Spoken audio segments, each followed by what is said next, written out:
construction of a second runway, which all of us agree is necessary, is not a priority for them. If you look at the proposal, they make it contingent upon traffic justifying the investment. ADANI proposal is ADANI's proposal. They would certainly like to come and sweat the current runway, but cognizance of what's happening. Our runway. They want to use our runway. They are not building anything extra. But cognizant of what's happening in the region competitively, Ethiopia, Tanzania, we have made it also a deal breaker that a second runway. So it's one thing to give us, like I said, it's a negotiation. So one of the deal breakers for us is a second runway within that period of time that we are negotiating on. Okay. Lastly, Chair, I want to know if there are any tax exemptions that ADANI have requested for. Which taxes and for how long? They are proposing to be exempt, if at all. They are, you know, because they are pitching to make the best on return on investment, and if we gave them a tax holiday, they could possibly recover their money quickly. There are none, and I think even if they were made, tax issues are parliamentary issues. They would have to come to the House. No. We only enact laws regarding taxation. I'm asking, is the concessionaire asking for any tax exemptions? CEO, do you want to help me here so that I don't keep consulting? Okay. Thank you, Honorable Chair. Yes, in their proposal, they had indicated that they would want some tax holidays, but the position we've taken is that in the event of such an application, let it go through the due process. So no, they have never been accepted on that. We've now migrated it to the due process. I wish you would use the language of the CS. Is that a deal breaker or not? We never made it as a deal breaker. We migrated it, we ring-fence it to the due process. So it is up to the government to accept or to reject. Okay, lastly, Chair, listening to the CS, very lastly, listening to the CS, you would think that what they are trying to do is to set up a coffee shop at some corner of JKI and that operations will continue. Because I heard you when you asked what percentage of land they are taking up. Isn't it a fact, CS, that this proposal is to take up the entire management of the entire airport? You are not setting up a new duty-free shop at a corner somewhere. They are taking up the entire JKIA, from management of the, what did you call it, the aeronauticals, to parking, to everything, including the employees. Why are you creating this impression that you are hiving a small corner for them somewhere to do operations and that KA will continue with management of JKIA? What is the correct position, CS? Let me take some water, please. Thank you, Ziri, and thank you, Chair. Senator Nyonka, you're out of order. What the proponent wants to come and put up is clearly illustrated. A new terminal, a runway based on trigger, refurbishing the existing terminal, and establishing what we call the rapid exit taxiways. Now, this will need to be decided. Are we putting up 140,000 square meter of terminal? Are we putting up 100,000 square meter of terminal? That's not the question. JKA has 11,000 acres. If the proponent would want to come and put up, hotels in the city side, they will follow up the KA land lease policy. We are not giving out the entire 11,000 acres. That's not the question, Chair. The question is management and operation of JKIA as an airport. Yes. From the aeronauticals to the parking areas, to all the businesses that are going on there. Who is going to be doing that management? Yes, ADANI is an operator, and that is why the model is build, operate, transfer. They will be running the JKIA. Everything. Yes. That's what you should say. Thank you, Chair. Thank you very much. I hope he's still in the shape that you wanted him. You know, Senator Sifuna is a learned friend, so he wanted to cross-examine. So I don't know whether Senator ChirChir would want to do the same, or you want to give your questions and then you wait for answers. Yes, I will ask questions and wait for answers.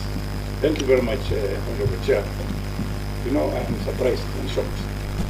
And I think the CS principal here before us today was the CS then. I know and believe you wouldn't have agreed to this concept. I come from a nomadic community, and in a nomadic community where you also come from, you cannot bring a goat. We normally do barter trade.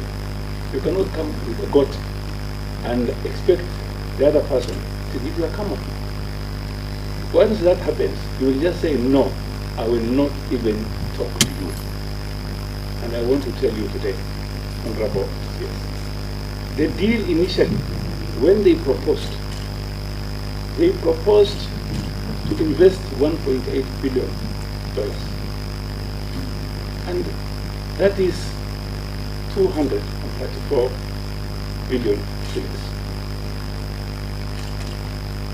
Honorable CS, the land and property value today is at 1.1 trillion shillings. What ADANI wants after 30 years is 18%.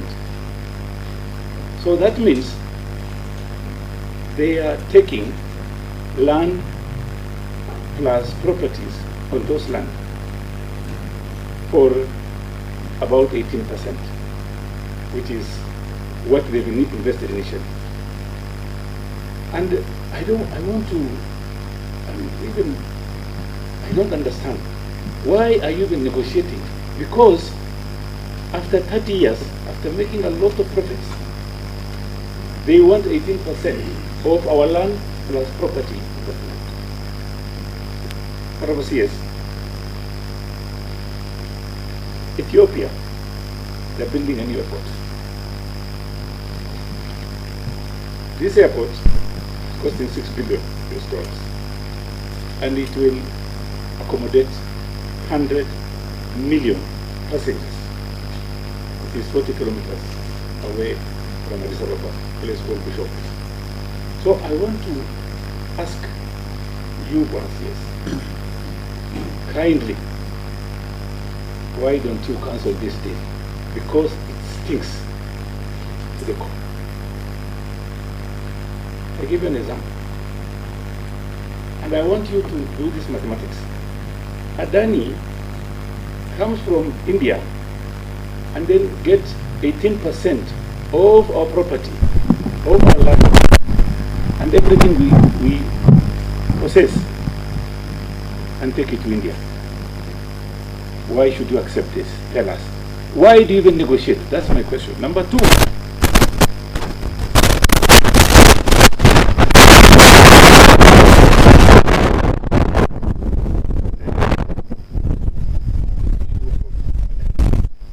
there is a report by Research Institute that says ADANI is a con. And if I don't want to list it down. It's about 20 issues. It talks about ADANI itself, and it talks about relatives, almost 8 of them, how they con people, how they con even taxes, on taxes. So, Honorable CS, I don't mind these people investing here, but my question is, why did you even decide, the government decides to even negotiate with them? Because the initial program, if I look at what they've given, you just tell them, sorry, come up with something good or better. Because you've already invested, you are sending people to India, you are sending people all over. So tell us why. The other last issue, Honorable CS. Thank you. Let me finish. The last one, and then you'll be able to respond. Please kindly, CS, call the president, talk to him, advise him, tell him this deal. Kenyans don't want this deal. This is a fraud, and it's a fraud just like Goldenberg, and it's a fraud, Anglo leasing, and a fraud like the cooking oil, yes, edible oil, that is being now dealt with. So, CS, for the love of this country, please advise the president. Thank you very much. The CS. Chair, I think it's unfortunate because Honorable Chute's submission is based on wrong information. That ADANI is requested for 18% residual after 30 years. That is not true. There is no request for 18% residual equity ownership of the airport after 30 years. It reverts to the government of Kenya 100%, and I'm on oath, Honorable Chute, through the chair. There is no 18% residual. We can come back again and again because, like I said, it's a negotiation process, but there is no 18%. The 18% which could have been kind of carried is, in the initial proposal, they did ask for 18% return on equity, the 30% equity they are putting in. And I think today we've negotiated, we are at 16%. 16% return on the 30% equity investment. There is no 18% residual equity ownership of the airport after 30 years. That is the straight answer. Thank you. Okay.